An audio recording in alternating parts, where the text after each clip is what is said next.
Hi friends, welcome to SRIAS academy. இந்த வீடியோவில் Indian polity பார்க்கலாம். ஓகேங்களா?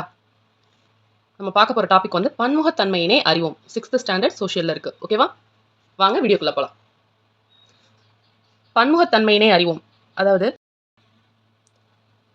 நம்ம மக்கள் ஒவ்வொருத்தருக்கும் பார்த்தீங்கன்னா வேறு விதமான மொழிகள், உணவு, பழக்க வழக்கங்கள் வேறையாக இருக்கும், விழாக்கள் வேறையாக இருக்கும், வேறு பண்பாடுகள் இருக்கும். ஓகேவா?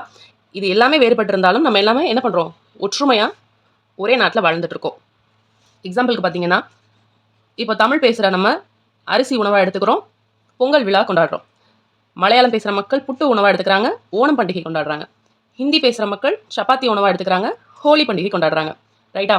இந்த மாதிரி மக்கள்கிட்ட பல்வேறு விதமான வேறுபாடுகள் இருக்குது. பன்முகத்தன்மை. ஓகேவா? ஆனாலும் நம்ம எல்லாரும் இந்தியங்கிற ஒரு உணர்வோட, தேசப்பற்றோட ஒன்றா வாழ்கிறோம். இந்தியாவில் பன்முகத்தன்மை. இந்தியாங்கிறது 5000 ஆண்டுகளுக்கு முன்னாடி பழமை வாய்ந்த நாகரிகத்தை கொண்ட நாடாக இருக்குது. இங்கே இந்தியாவில் நிறைய வளங்கள் இருந்ததுனால அந்த வளங்களால் ஈர்க்கப்பட்டு நில வழியாகவும் கடல் வழியாகவும் மக்கள் வராங்க, இங்கே தங்குறாங்க, வணிகம் செய்கிறாங்க. இல்லை சிலர் படையெடுப்பு காரணமாக கூட இந்தியாவுக்கு வந்திருக்காங்க. ஸோ இந்த மாதிரி இந்தியாவுக்குள் இடம்பெயர்ந்தவங்க தான் திராவிடர்கள், நீக்கிரிட்டோக்கள், ஆரியர்கள், அல்பைன்கள் மற்றும் மங்கோலியர்கள். இவங்கெல்லாம் நவீன இந்தியாவோட ஒரு பகுதி இனத்தவராக இருக்கிறாங்க. இப்படி எல்லா இடத்துலேருந்தும் தங்கினதுனால தான் இந்தியாவுக்கு ஒரு பன்முகத்தன்மை இருக்குது அப்படிங்கிறத தெரிஞ்சுக்கலாம்.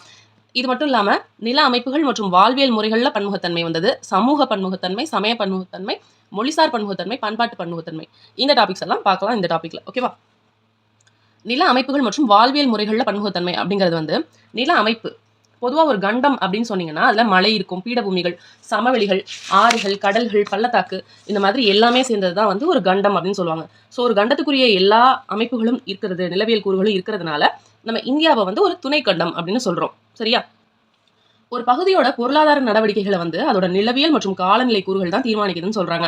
இப்போ எப்படின்னா, கடல் பகுதியாக இருந்துச்சுன்னா அங்கே வாழ்கிற மக்கள் மீன்பிடி தொழில் இருப்பாங்க, சமவெளிகளில் வேளாண்மை செய்வாங்க. மலை பிரதேசங்களாக இருந்தால் மேய்த்தல் தொழில் மற்றும் இந்த காப்பி, தேயிலை போன்ற தோட்டப்பயிர் தொழிலுக்கு மலைவாழ் மக்களுக்கு சிறந்ததாக இருக்கும். ஸோ அந்த நில அமைப்பை வச்சு தான் அவங்களோட பொருளாதார நடவடிக்கைகள் தீர்மானிக்கப்படுது. அது மட்டும் இல்லாமல் அங்கே வளர்கிற தாவரங்கள் மற்றும் விலங்குகள் மேலேயும் அது பெரிய தாக்கத்தை ஏற்படுத்துது. ஸோ அதை பொறுத்து உணவு, உடை, தொழில், வாழ்க்கை தரம் இது எல்லாமே இயற்கை நிலை மற்றும் காலநிலையை சார்ந்திருக்கு அப்படின்னு சொல்கிறாங்க. மேகாலயாவில் இருக்க மௌசின்ராம் அப்படிங்கிற பகுதி தான் அதிக மழை பெய்யும் பகுதியாக இருக்குது. ராஜஸ்தானில் இருக்க ஜெய்சல்மார் அப்படிங்கிற பகுதி குறைவான மழை பெய்யும் பகுதியாக இருக்குது. நிலவியல் சார்ந்த பன்முகத்தன்மை பார்த்துட்டோம். அடுத்து சமூக பன்முகத்தன்மை. சமூகம் அப்படின்னா என்ன? ஒரு பொதுநலத்துக்காக மக்கள் எல்லாரும் இணைஞ்சு வாழ்கிற இடம் தான் சமூகம் அப்படின்னு சொல்கிறாங்க. சமுதாயம் அப்படிங்கிறது நம்ம எல்லாரும் சேர்ந்தது தான் ஒரு சமுதாயம். விவசாயிகள், தொழிலாளர்கள், கைவினைகள், பெற்றோர்கள், ஆசிரியர்கள், மாணவர்கள் மாதிரி எல்லாரையும் உள்ளடக்கியது தான் ஒரு சமுதாயம். ஸோ மக்களோட மேம்பட்ட வாழ்க்கை முறைக்கு சமுதாயங்கள் என்ன பண்ணணும்? ஒன்றை ஒன்று சார்ந்து இருக்குது அப்படின்னு சொல்கிறாங்க. ஸோ குடும்பம் மற்றும் சமூகம். ஒரு சமூகத்தோட அடிப்படை அழகு அப்படிங்கிறதே குடும்பம் தான். ஓகேவா? குடும்பங்களில் கூட்டு குடும்பம், தனி குடும்பம் அப்படின்னு இருக்குது. ஸோ அந்த பல குடும்பங்கள் சேர்ந்து ஒரு கிராமம் உருவாகுது, பல கிராமங்கள் சேர்ந்து நகரங்களாகவும் இருக்குது. அப்போ இவங்க எல்லாரோட தேவை என்ன? இந்த குடிநீர், உணவு, மின்சாரம், கல்வி, வீட்டு வசதி, இந்த மாதிரி பொதுவான தேவைகள் இருக்கும் இல்லையா? இது எல்லாமே மக்களை ஒன்று சேர்ந்து வாழ தூண்டுது. பண்பாட்டு நடைமுறைகள், வாழ்வியல் அமைப்பு இதெல்லாம் வேறுபட்டு இருந்தாலுமே நம்ம அடிப்படையிலே என்ன பண்ணுறோம்? எல்லாரும் ஒருத்தரை ஒருத்தர் சார்ந்து தான் வாழ்கிறோம். நெக்ஸ்ட் மத பன்முகத்தன்மை. இந்தியா அப்படிங்கிறது ஒரு மதசார்பற்ற நாடு. ஓகேவா? ஏன்னா இந்திய அரசுக்குன்னு எந்த ஒரு மதத்தையும் அது அரசு மதமாக அது அங்கீகரிக்கல. இந்தியர்கள் நீங்கள் எந்த மதத்தையும் வேணாலும் பின்பற்றலாம் அப்படிங்கிறது அடிப்படை உரிமையில் வருது. இந்தியாவில் அதனாலேயே பல மதங்களோட புகலிடமாக இருக்குது. இந்து மதம், இஸ்லாமிய மதம், கிறிஸ்துவ மதம், சீக்கிய மதம், புத்த மதம், சமண மதம், ஜொராஸ்ட்ரிய மதம்னு பல மதங்கள் இந்தியாவில் இருக்கு. பல மதங்களை சார்ந்த பண்டிகைகள் இதெல்லாம். இந்தியாவில் அந்த ஒவ்வொரு மதங்களுக்குமே நிறைய விழாக்கள் கொண்டாடுவாங்க இல்லையா? ஸோ தீபாவளி, பொங்கல், ஹோலி, விஜயதசமி, நிறைய பண்டிகைகளும் இந்தியாவில் கொண்டாடப்படுது. மொழிசார் பன்முகத்தன்மை. இந்தியாவில் பார்த்தோம்னா 2001 மக்கள் தொகை கணக்கெடுப்புப்படி 122 முக்கிய மொழிகள் இருக்கு. 1599 பிற மொழிகளும் இருக்கா. இதில் மொழி குடும்பங்கள்னு ஒரு 4 மொழி குடும்பங்கள் தான் சொல்கிறாங்க. இந்தோ ஆரியன், திராவிடன், ஆஸ்ட்ரோ-ஆஸ்டிக், சீன திபெத்தியன் அப்படின்னு 4 முக்கிய மொழி குடும்பங்கள் இந்தியாவில் இருக்குது.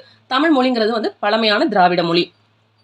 2011 கணக்கெடுப்பின்படி பார்த்தோம்னா இது முதல் 5 அதிகமாக பேசப்படும் மொழிகள். ஹிந்தி 43.63% பேசப்படுது. தமிழ் 5.89% பேசப்படுது. இந்திய மக்கள் தொகையில் எத்தனை பேர் பேசுகிறாங்க அப்படிங்கிறது. ஸோ வரலாற்று ரீதியாக பார்த்தீங்கன்னா இந்தியாவுக்கு வணிகம் செய்கிறதுக்காக யாரெல்லாம் வந்திருக்காங்கன்னா, ஃபர்ஸ்ட் போர்ச்சுகீசியர்கள் வந்திருப்பாங்க, அவங்களுக்கு அப்புறம் டச்சுக்காரர்கள், ஆங்கிலேயர்கள், டேனியர்கள் மற்றும் பிரெஞ்சுக்காரர்கள், இவங்கெல்லாம் வந்தாங்க இல்லையா? ஸோ இதில் குறிப்பாக ஆங்கிலேயர்கள் கிட்டத்தட்ட 300 வருஷம் இந்தியாவை ஆட்சி பண்ணிட்டாங்க. ஸோ அவங்க ஆட்சி பண்ணதுனால அதில் ஒரு பெரிய தாக்கம் என்ன அப்படின்னா, ஆங்கிலம் வந்து இந்தியாவில் அதிகமாக பேசப்படுது. முக்கியமாக பார்த்தீங்கன்னா, பள்ளிகளில் ஒரு பயிற்று மொழியாகவும், பள்ளி கல்லூரிகள்லையும், அலுவலக மொழிகளாகவும் வந்து ஆங்கிலம் வந்து இந்தியாவில் பெருமளவில் பயன்படுத்தப்படுது. ஸோ இந்திய அரசமைப்பு சட்டமோட 8வது அட்டவணையின்படி 22 மொழிகள் வந்து இந்தியாவோட அலுவலக மொழிகளா வந்து அங்கீகரிக்கப்பட்டிருக்கு. குறிப்பா 2004வது வருஷம் இந்திய அரசால ஃபர்ஸ்ட் செம்மொழியா தமிழ் மொழி அறிவிக்கப்பட்டிருக்கு. இப்போ வரைக்கும் 6 மொழிகள் வந்து செம்மொழிகளா இருக்கு. சமஸ்கிருதம், தெலுங்கு மற்றும் கன்னடம், மலையாளம், ஒரியா. ஓகேவா? இதுக்கு ஒரு ஷார்ட்கட் வந்து பார்த்தேன் ஒரு யூடியூப் ஷார்ட்ஸில். தமிழ் சம்சா வாங்க கடைத்தெருவிற்கு மலையில் ஓடினான். இப்படி ஞாபகம் வச்சுட்டோம்னா ஆர்டராக ஞாபகம் இருக்கும். ஓகேவா? தமிழ்ங்கிறது ஃபர்ஸ்ட் தமிழ் மொழி 2004, சம்சாங்கிறது சமஸ்கிருதம், கடைத்தெருவிற்கு கன்னடாவும் தெலுங்கும் 2008, மலைங்கிறதுல மலையாளம் 2013, ஓடினானுக்கு ஒடிசா 2016. ஓகேவா? ஞாபகம் வச்சுக்கோங்க. நெக்ஸ்ட் வந்து பண்பாட்டு பன்முகத்தன்மை. பண்பாடு அப்படிங்கிறது வந்து மக்களோட மொழி, உணவு, உடை, மதம், சமூக பழக்க வழக்கங்கள், இசை, கலை இது எல்லாத்துலேயுமே சேர்ந்து வரதான் வந்து இந்த பண்பாடு அப்படிங்கிறத குறிக்குது. ஓகேவா? கலையும் மற்றும் கட்டடக்கலையும் கூட சமுதாயத்தோட ஒரு ஒருங்கிணைந்த அங்கமாக இருக்குது. இந்தியாவில் இருக்க சிறப்பான கட்டடக்கலைகளுக்கு எடுத்துக்காட்டு இதெல்லாம் பிரகதீஸ்வரர், புனித தாமஸ் தேவாலயம், தாஜ்மஹால் இது எல்லாமே. இந்திய தொல்லியல் துறையை வந்து இது வரைக்கும் கண்டுபிடித்த கல்வெட்டு சான்றுகளில் பார்த்தீங்கன்னா 60% வந்து தமிழ்நாட்டில் இருந்து தான் கண்டுபிடிச்சிருக்காங்க. அது பெரும்பாலும் தமிழ் மொழியை தான் வந்து எழுதியிருக்காங்க.